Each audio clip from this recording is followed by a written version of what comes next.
देश में नागरिकता संशोधन कानून आखिरकार लागू हो गया। चुनाव की तारीखों के ऐलान से ठीक पहले मोदी सरकार की तरफ से सीएए के नियमों को नोटिफाई कर दिया गया है। यानी पाकिस्तान, बांग्लादेश, अफगानिस्तान से धर्म के आधार पर प्रताड़ना झेलने की वजह से भारत आए गैर मुस्लिमों को नागरिकता देने का रास्ता साफ हो गया है।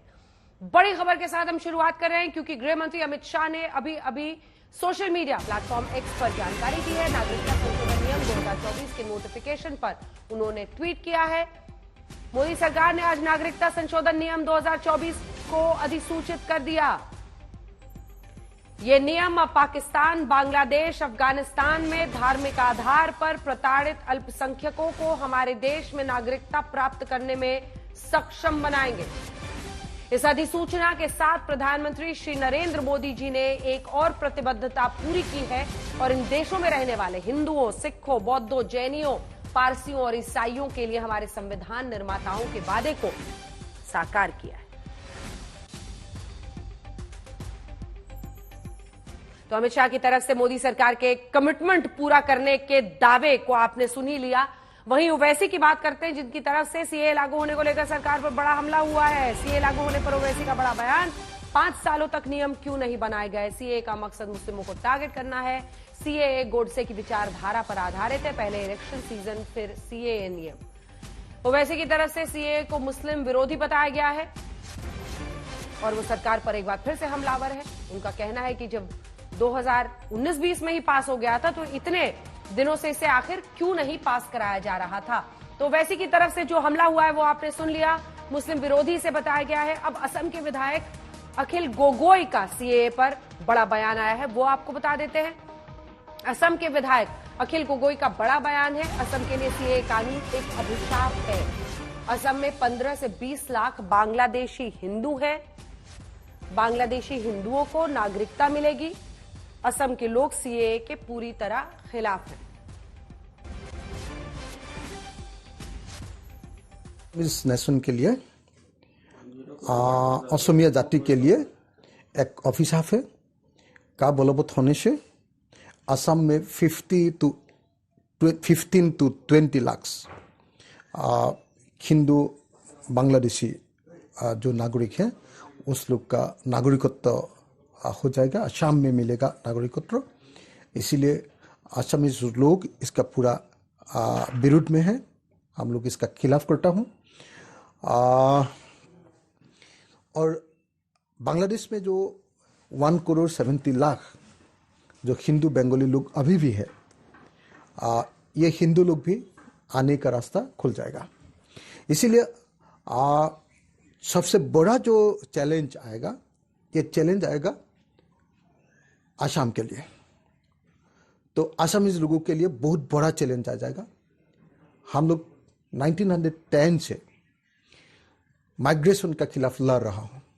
असम का हिस्ट्री है माइग्रेशन का खिलाफ आंदोलन का। तो इसीलिए हम लोग कभी नहीं मानेंगे कि असम में नया विदेशी आएगा। नया रूप से विदेशी लाने का जो तरीका है, इसको हम नहीं मानेंगे।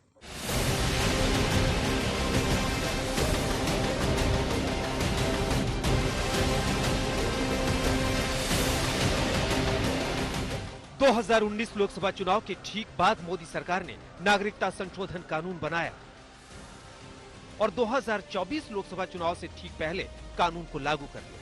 सरल शब्दों में समझे तो जो कानून पास हुआ था, उस कानून के हिसाब से पाकिस्तान, बांग्लादेश और अफगानिस्तान से धार्मिक प्रताड़ना के चलते भारत में रह रहे गैर मुस्लिम शरणार्थियों को नागरिकता मिलेगी। सीए लागू होते ही भारतीय जनता पार्टी ने सोशल मीडिया पर लिखा, बीजेपी फॉर इंडिया। जो कहा सो किया। मोदी सरकार ने सीए की अधिसूचना जारी कर पूरी की अपनी गारंटी। बीजेपी की तरफ से यही दावा किया जा रहा है कि यही है मोदी की गारंटी। দেখুন, আমরা বারংবার বলেছি যে সিটিজেনশিপ অ্যামেন্ডমেন্ট অ্যাক্ট অর্থাৎ সিএ এটা তৈরি হয়েছে প্র্যাকটিক্যাল গ্রাউন্ড লেভেলে ইমপ্লিমেন্টেশন হওয়ার জন্য এবং অসংখ্য মানুষ যারা রয়েছে ধর্মীয়ভাবে প্রতারিত হয়ে যারা ভারতবর্ষে এসে আশ্রয় নিয়েছে তাদের প্রত্যেকের জন্য এই আইন অত্যন্ত ফলপ্রসূ হবে এবং এই আইন নাগরিকত্ব দেওয়ার আইন। একটা লোকেরও নাগরিকত্ব এই আইনের মাধ্যমে যাবে না। এটা আপনার অন ক্যামেরা আমি নিশ্চিত করে বলে দিচ্ছি। लोकसभा इलेक्शन से पहले सीए का रूल्स रेगुलेशन चालू हो जाए, तो चालू हो गया। हम जो बोलते हैं वो करते हैं। अब किसी की इससे तकलीफ नहीं है, सब आनंद ही आनंद में है। बीजेपी का दावा है कि विरोधियों ने सीए को लेकर कंफ्यूजन फैलाया था। इस कानून से देश में किसी की नागरिकता नहीं जाने वाली, यानी ये नागरिकता देने वाला कानून है, न कि नागरिकता लेने वाला। लेकिन सीए लागू होते ही ममता बनर्जी ने इसके विरोध का झंडा बुलंद कर दिया। আধার কার্ড যখন বাতিল করা হচ্ছিল আমরা রুখে দাঁড়িয়েছিলাম, এবং আজও যদি কারো অধিকার কেড়ে নেওয়া হয়, মনে রাখবেন তৃণমূল কংগ্রেস একমাত্র রাজনৈতিক দল সর্বপ্রথম সে আওয়াজ তুলবে, আলোড়ন তুলবে যে মধ্যরাতে এমন কিছু করবেন না। এটা ফ্রিডম অ্যাট মিডনাইট নয়, এটা বিজেপির পরিকল্পনা ছলনা। সাহস থাকলে আপনি 6 মাস আগে দিতেন, 4 বছর অপেক্ষা করতে হলো কেন? আর হঠাৎ ইলেকশনের আগে নানা রকম বুলিয়ে উড়ে বেড়াচ্ছেন। কে নিয়ে কি করবে আমার ডাউট আছে। আমি সবাইকে বলবো চিন্তা করবেন না, ভয় পাবেন না। কোনো মানুষকে বঞ্চিত হতে আমরা দেব না, এনআরসি করতে দেব না। सिर्फ ममता ही नहीं, तमाम विपक्षी दल सीए कानून लागू करने की टाइमिंग को लेकर सवाल उठा रहे हैं। तो अब ये सब करके हिंदू मुसलमान करेंगे, भारत पाकिस्तान करेंगे, भारत बांग्लादेश करेंगे। ये खेल, आखिरी खेल उनका चल रहा है। चलने दो, लागू होने दो। 370 भी हटाया, क्या किया कश्मीर में? कश्मीरी पंडित आ गए घर में। ये खेल करते रहते। कानून तो 5 साल पहले पास हो गई थी, लेकिन एक रूल्स बनाने में, रेगुलेशन बनाने में 5 साल क्यों लग गया? जो सरकार कहती है प्रधानमंत्री 19 घंटा काम करते हैं, तो 19 घंटा काम करने वाली सरकार 5 साल लग जाता है एक रूल्स बनाने में। चुनाव के पहले जिन लोगों को वो वादा किए थे कि हम नागरिकता देंगे, और जिसको पहले वो गाली देते थे कि वो इलीगल माइग्रेंट है, बांग्लादेशी घुसपैठिया है, ये आरएसएस कहती थी, अब चुनाव के वक्त उनके वोट लेने के लिए वो कहे कि तुमको हम नागरिकता देंगे। देखिए, इस तरह की कवायद प्रधानमंत्री करते रहते हैं। जब चुनाव आता है कुछ ना कुछ नया सी गुफा छेड़ते हैं, और उनके बात का कुछ पता नहीं होता। सीए तो कितने दिनों से बोल रहे थे, नोटिफाई कर दिया, क्या हो गया? वो बोलते रहे। जनता गुमराह होने वाली नहीं है। जनता जानती है कि आपने पिछले 9 वर्षों में देश का कितना बेड़ा गर्क किया है। ये केवल एक डिप्लोमेटिक और लड़ाने और भ्रम फैलाने वाली बात है। ऑलरेडी एक कानून सीए के मुतालिक मौजूद है। जो बाहर के शरणार्थी जो रह रहे हैं, जिनको हमने शरणार्थी माना है, अगर उनकी डॉक्यूमेंट्री पर कोई शक है तो उसका ऑलरेडी एक कानून मौजूद है। बेजा लाकर केवल चुनाव के समय ये आपस में ध्रुवीकरण करना और लड़ाने का काम है, इसके अलावा सरकार के पास कुछ नहीं है। सियासी कमेंट्री शुरू हो गई, लेकिन मुस्लिम धर्मगुरुओं का कहना है कि नियम आ गए हैं, इसके कानूनी पहलुओं को समझने के बाद ही कोई टिप्पणी करेंगे।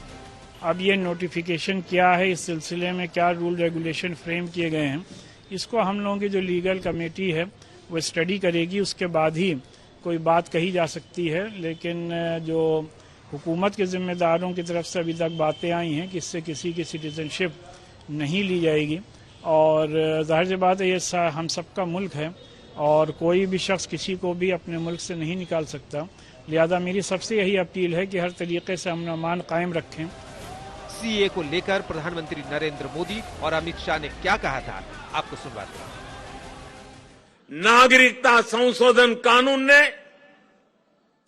पड़ोसी देशों से आए सिख और अल्पसंख्यक परिवारों को देश की नागरिकता मिलने का रास्ता साफ किया है।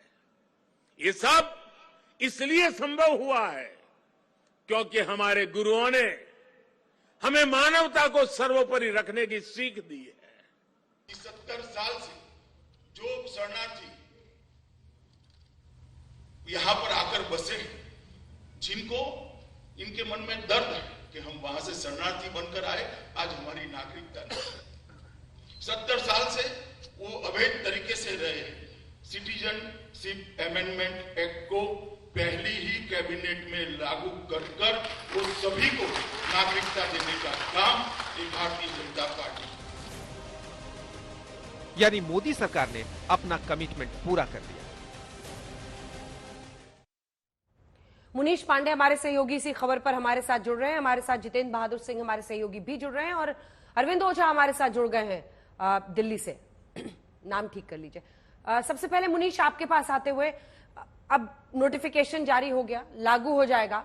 सरकार और बीजेपी की तरफ से कहा जा रहा है कि एक और वादा जो हमने पूरा किया था, कहा था, उसे पूरा कर दिया है, लेकिन विपक्ष के हमले भी हम देख रहे हैं। ऐसे में अब इस अधिनियम के लागू होने के खिलाफ जब मुख्यमंत्री बोलते हैं अलग अलग राज्यों के, तो इसको कैसे देखें? ममता बनर्जी कह रही है मुझे नामंजूर है, उधर पिनरई विजयन केरल में सीधा कह रहे हैं कि हम इसको लागू ही नहीं करेंगे केरल में।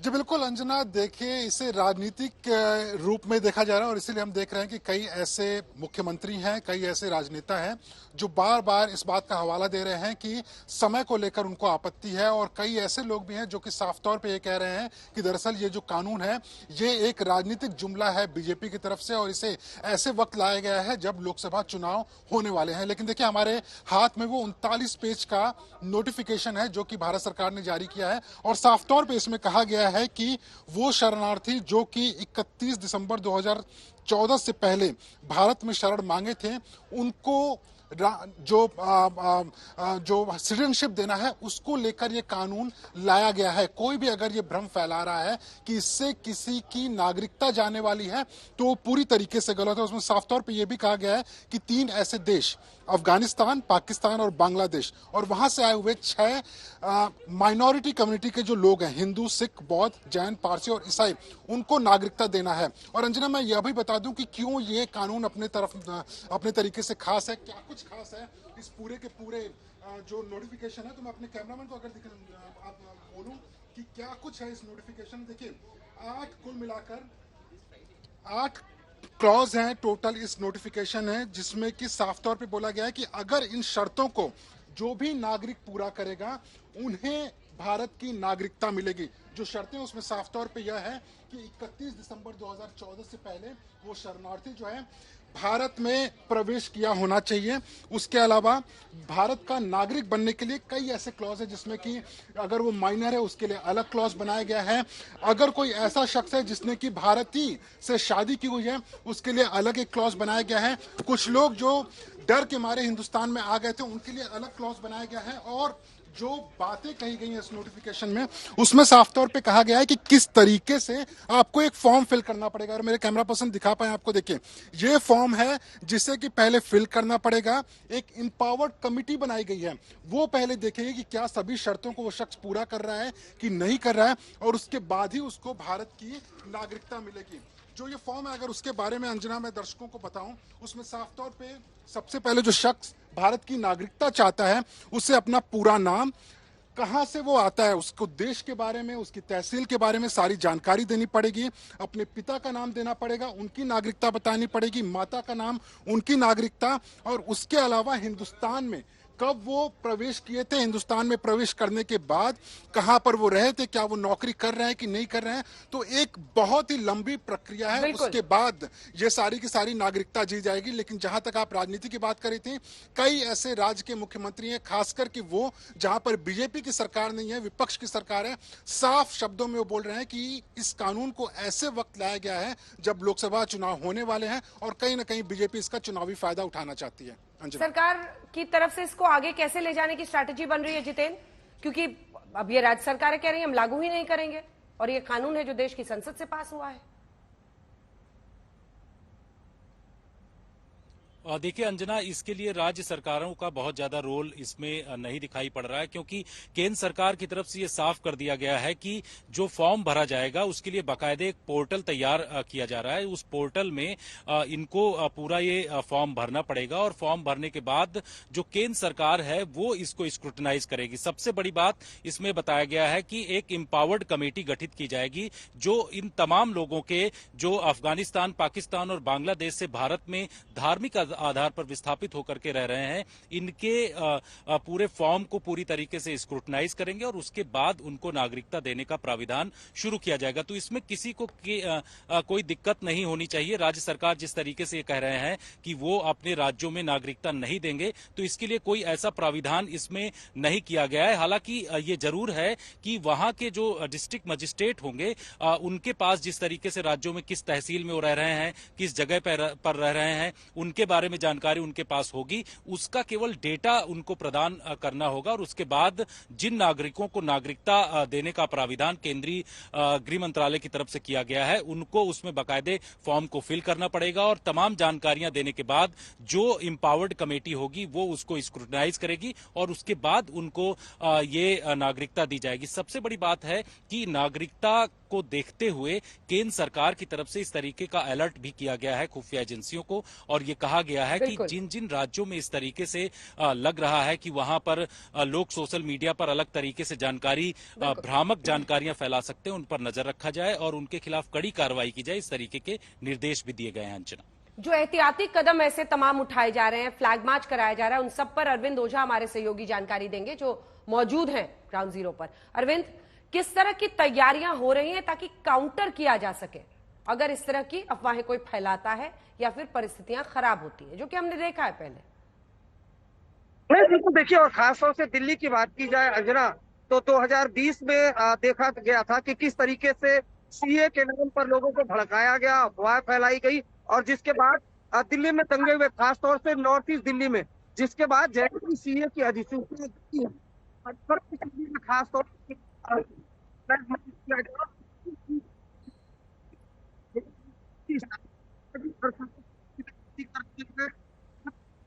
कर दिया जाए। जी अरविंद, आपकी आवाज ठीक से नहीं आ रही है, लेकिन सुरक्षा के तमाम इंतजाम है। कई इलाकों में फ्लैग मार्च की भी बात जानकारी दे रहे थे अरविंद ओझा हमारे सहयोगी। इस बीच हम आपको बता रहे हैं सीए की अधिसूचना जारी कर दी गई है और पूरी की पूरी जो इस वक्त आप कह सकते हैं फोकस सरकार का है वो इस बात पर है कि सुरक्षा के और एहतियाती कदम ठीक ठाक उठाए जाएं।